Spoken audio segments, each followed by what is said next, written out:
this is Sabina at Cross Keys Crafts with the Visible Image Artist Trading Card Swap for May 23. It is actually still April when I'm filming this. Visible Image have just announced the topic, which for May is Regal Purple, obviously because the coronation is coming up. But I'm filming this early because I'm going on holiday next week for 2 weeks, so I want to get the video done, even though I don't know yet who my swap partner is going to be. But I won't be posting this video until obviously after my swap partner has received this artist trading card. So when I saw the topic purple, I immediately thought I want to use my purple mist gilding polish. I love all these gilding polishes, they are really nice. So, and before I created my base, I had a quick swatch and decided whether I want to go on white cardstock or black cardstock. It does make a difference, and I thought the black one was more vibrant, so I did this. This is just, I think, some packaging cardstock, because I know I'm going to back this up anyway, so I have already done this. I applied the gilding polish in round motions. If you've never seen gilding polish, it's got a sponge at the top that you can use, and you open it up and you can either take some out and put it on an acrylic block or a tile and smooch it around a bit. But this time I went straight onto the cardstock and I applied it in circles and then just went over it again in stripes, and I did a few layers, but I didn't wait in between, so just to make it a bit smoother. And you can see, well, the camera doesn't pick it up that well because it is already later at night, but you can see the shine of it. You might not be able to see the proper purple, but it's really, really nice. So, and as it's the coronation and it's celebrations, I thought I use my Anyone for bubble stamps. I haven't used these, I haven't even opened them yet, but I thought they would be perfect for any sort of celebrations. I might even use the congratulations sentiment, but I don't know yet. So I've also got the coordinating dies, and my thought was I didn't want to do any masking like I normally do on an artist trading card, and I was wondering whether I can actually stamp on the gilding polish. I'm sure you can, but I thought I'd just do a second layer, and as I've got the dies, might just as well cut these out. So I looked through my purple cardstock, and the only one that's really, really purple is this, and you can maybe see from the holes here. These are some folder dividers. I've got them in all sorts of colours. I've used them recently in the dandelion clocks video. But this is really thin, so I'm going to back this up after I have stamped it. And I decided, again, because it's celebrations, to stamp and heat emboss it in gold. So I've got my white ready just in case I want it for the sentiment, but I've got my gold embossing powder here. So I'm going to do that now. And always remember when you use heat embossing and embossing powder to just use your powder tool. I've got this fancy one, but any powder tool is fine. As you see, I'm just using a scrap because that's all I've got left of this. So, and I think actually, to be honest, I will just get my stamping platform ready just in case, because I don't want to mess this up, so bear with me. So before you use new stamps, it's always worth conditioning them just by rubbing them a little bit. You can do that against your skin or with a smooth cloth that doesn't leave any residue, just in case there is some residue from production on it. But this one seems to be okay. I always find with quality stamps usually don't have a problem with the cheaper ones you have. And you can see I've only got a small piece here because I just had a brainwave. I'm going to stamp and heat emboss the champagne glass actually on some vellum. I think that would really look cool. So I'm just doing this for now. So I'm just picking it up and just go over this again because I just pressed this down because it's paper. It's not very heavy cardstock and just moved. So I'm just using my first mark Obviously, I think it's quite a solid motif, so I want to have a good coverage in the middle. And then I'm pressing this down. This is my new stamp platform from Creative Craft Products through Cardstash, and I really like it. I think it is so much lighter to use than the Tim Holtz one I normally use.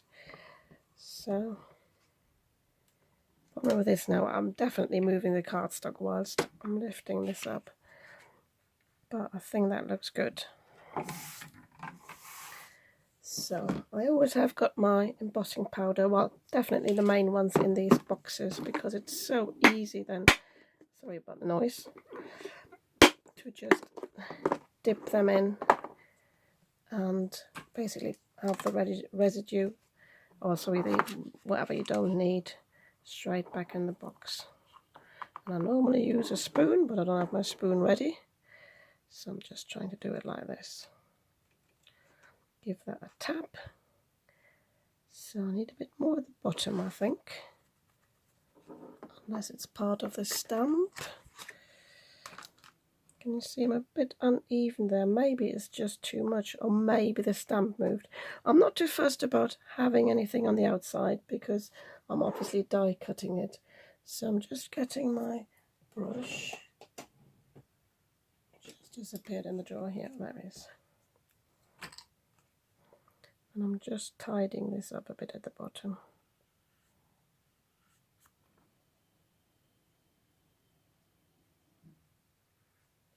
Try to make it look as even as possible. Give that another tap. Yeah, I think that's fine now. So I'm going to heat set this off screen. I don't want to bore you with the noise, and then I come back and show you what it looks like. So I think this is really cool, and I just want to show you how crisp these stamps are. You can actually read the 1968 there and the champagne. So I'm really pleased with this. It is a bit bubbly, but I always like this sort of texture. So yeah, I'm pleased with that. So I just wanted to show you that you use the vellum just the same way as you use other cardstock. This is not a very flimsy one. It's not thick either, but it is okay to heat emboss it on it. But I use the lower setting on my heat tool just to make sure. I just do it very slowly. So again, use your powder tool. And with this one, I think I need to be careful that I don't bend the glass too much. So again, I've got the same problem here. Just lift it up. Maybe because I'm holding this magnet the wrong way around. So this is all new to me. I've got more magnets. So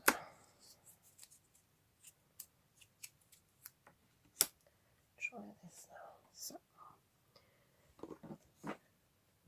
again, as before, just inking up the stamp.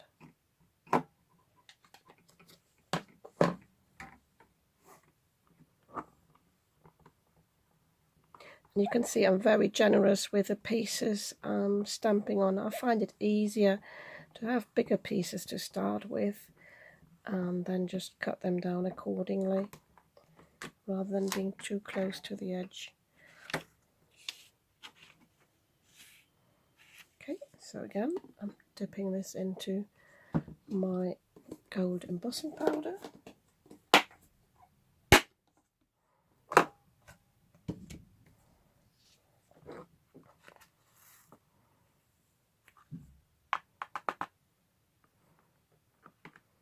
And you see there's some double stamping going on. I hope you can see that. So I have to make sure that this doesn't move. And it might have been, although this is an advantage of this one, that when I picked it up, it might have already moved. So I'm not going to brush this off. I just take a new piece of vellum and I'm starting it again. So I will just do this off screen now. But as I said, if you have problems like that, it happens, just scrap it and start again. So that's my champagne glass. I think it's really nice. And as I said, if you do it on a lower heat setting, it didn't even take much longer to melt. But you avoid warping. This is only slightly warped. But I'm not bothered about this because I'm going to stick this down now with some adhesive sheets.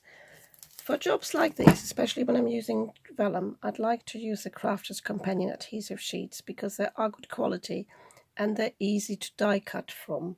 I find if I use other adhesive tape, double-sided tape, it's sometimes a bit tricky to cut through the actual film. So I'm going to use this one here. I've got 2 scrap pieces. This one will work fine. I will even cut this down a bit more. And this one I happen to have, and that'll be perfect for this size. So I'm going to stick this down on some more of this packaging cardstock. And the vellum I will just keep as it is to apply later onto the actual cards, artist trading card. So I don't waste any of this here because I could always use a little bit more for a little project. I'm just going to roughly cut this out, not too close to the image because I'm not quite sure where the die cuts. And then I can see how much I need of this, and as I said, I can keep this tiny piece for another tiny project.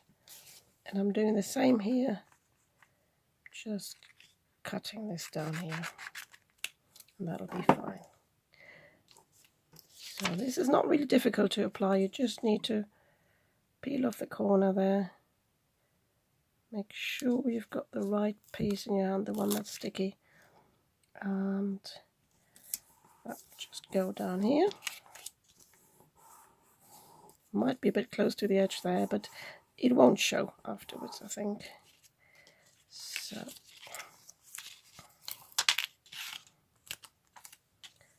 and this one starting on one end,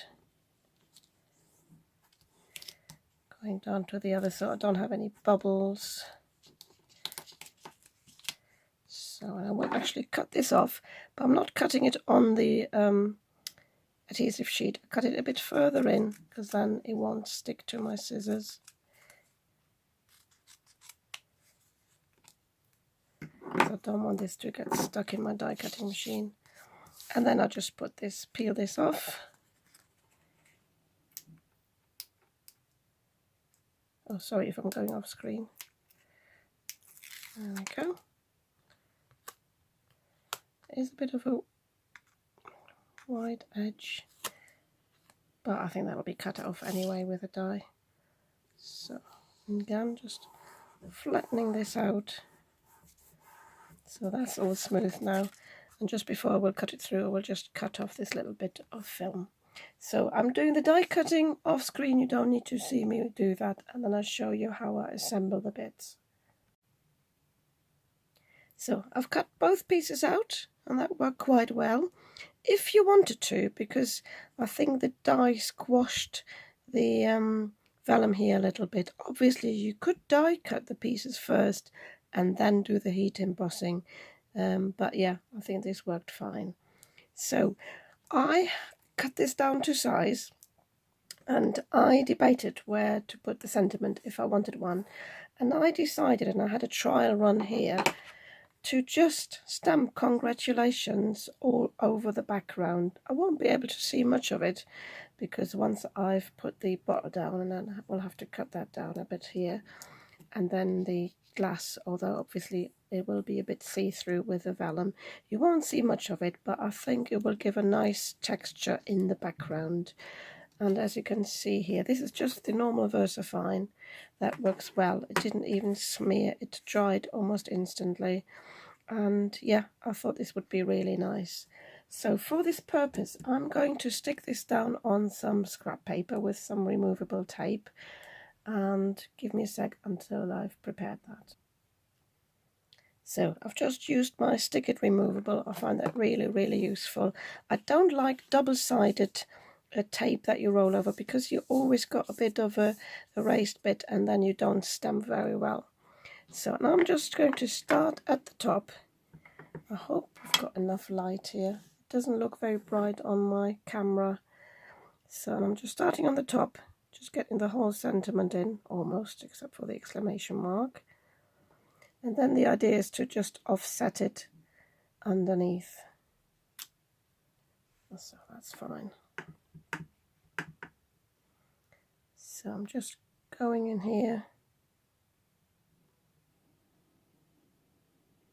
That almost slipped a little bit. That's fine.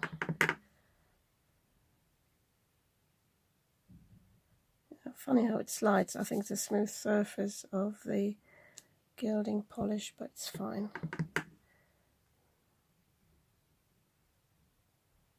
I hope I'm keeping this straight. I'm not really paying attention to it, but yeah, that's fine.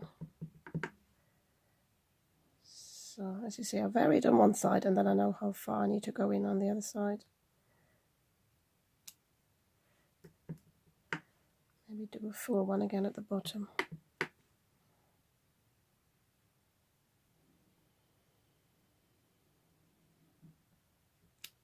Yeah, and then allowing up the rest.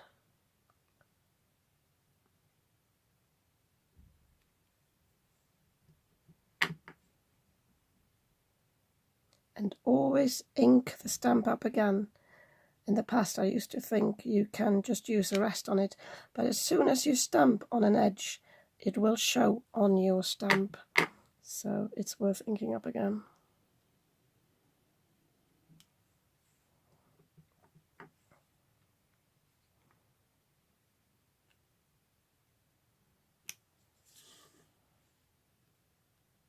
Just contemplating whether I need to do one more at the bottom, but I'll leave it now.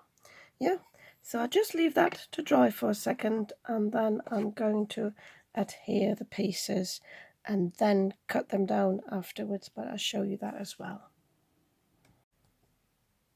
So I've encountered a bit of a problem. Although my trial piece was fine and it dried instantly, this is only just one layer of the gilding polish and I've got at least 2 layers here, and I've blotted it a few times but it is still quite wet, and I used the heat tool and it still didn't dry enough.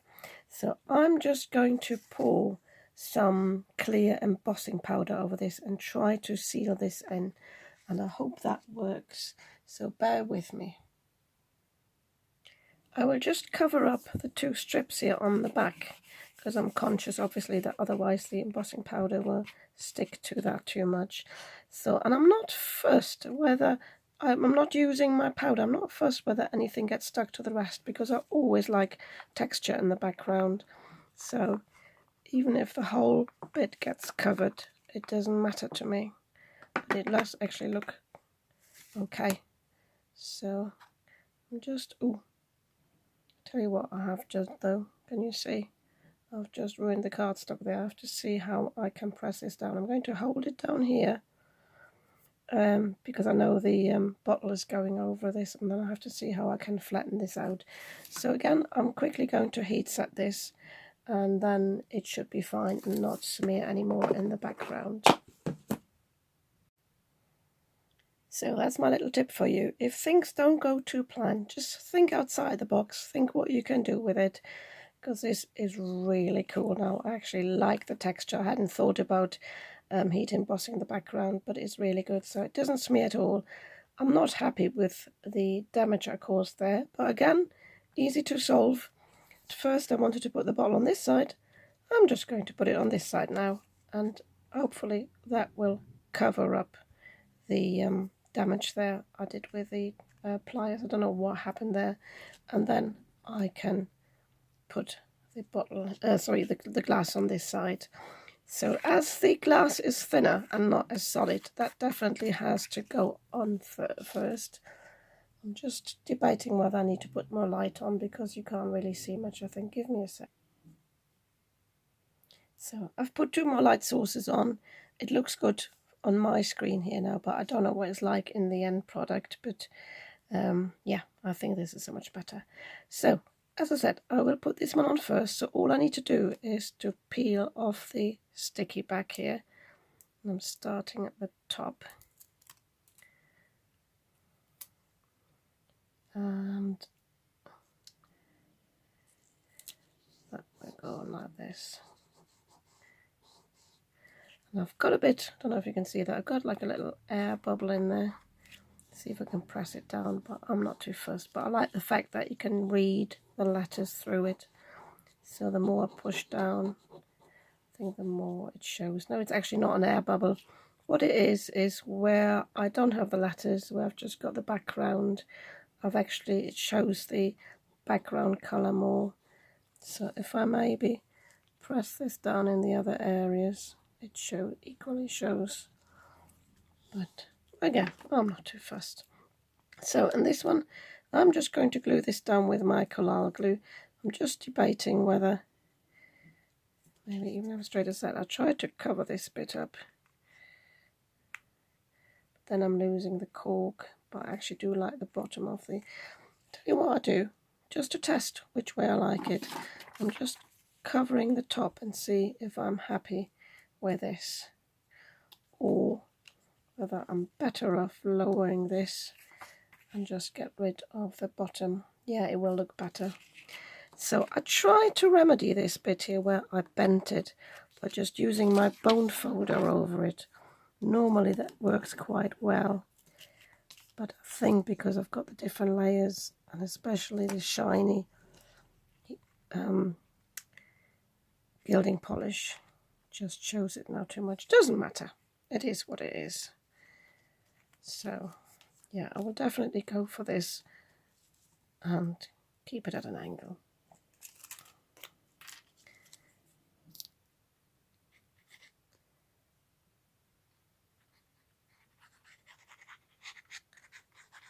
So I'm always putting some scrap paper at the bottom, so if I have any glue residue here that doesn't stay on the card, it won't mess up my desk,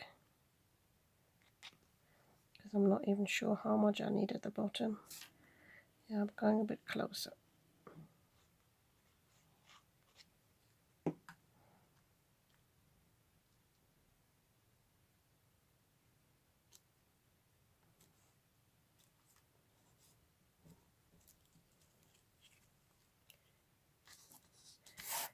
This actually has got a bit of embossing powder on it, so I'm just pressing it down from the back. So what I'm going to do off screen now is just to wait for this to dry, cut this off from the back, and I'm going to take this off because I'm going to put the little note on the back that I made it. But yeah, I'm really pleased with this. I'm going to change the setup in a moment and just show you a slightly better image, or might even video this again tomorrow in daylight. But yeah, if you like this artist trading card, you might want to give me a thumbs up, and if you'd like to see more of what I'm creating, I post videos 2 to 3 times a week. You might want to subscribe to my channel. I'd be very happy about that, and I'll see you soon with another video.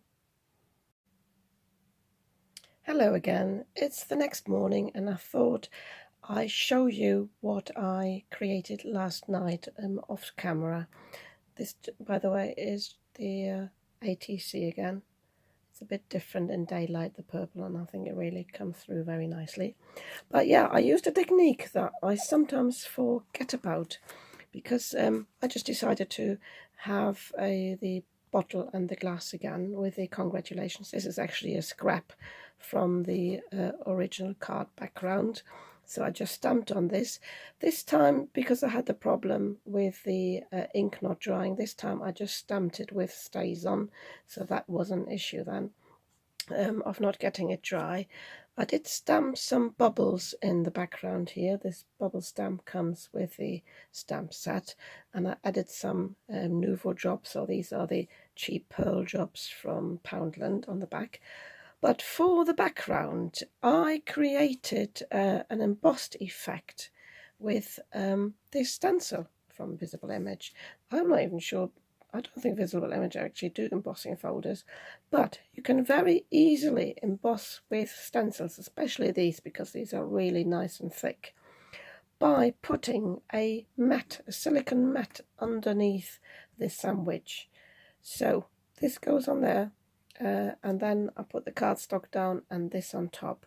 And what this does, it sort of gives a cushion and basically presses the cardstock through the stencil. I'm just thinking which way around I had it. No, I think the cardstock on here, yeah, and then the stencil on top. And I'm used the deboss side because on the other side I tried to get some of the gilding polish on the raised bits, but it was very messy. So I just decided to water down the paste, the gilding polish, and I could then spritz with just a brush. I did this in my spray box though, so it wouldn't go all over my desk. And I think this is a really nice effect, and you've got the shimmer from the gilding polish just in the little specks there. So yeah, I just thought I'd just share this with you. And for the background on the card base, again, I went round underneath with my gilding polish just to give it a nice frame. I didn't want to have a white frame there, and then just stuck this on. So that's just to show you very briefly without actually showing you the process. But yeah, that's a very useful technique, because basically you've got as many embossing folders as you've got stencils, because you can use them like this. And this is just a silicone mat. This is a kitchen mat I bought from, I think, Amazon. I just cut it to size. I've got a few of these because they're also useful to have when you do some ink blending to keep your project from slipping around. Okay, so I'll see you soon with another video.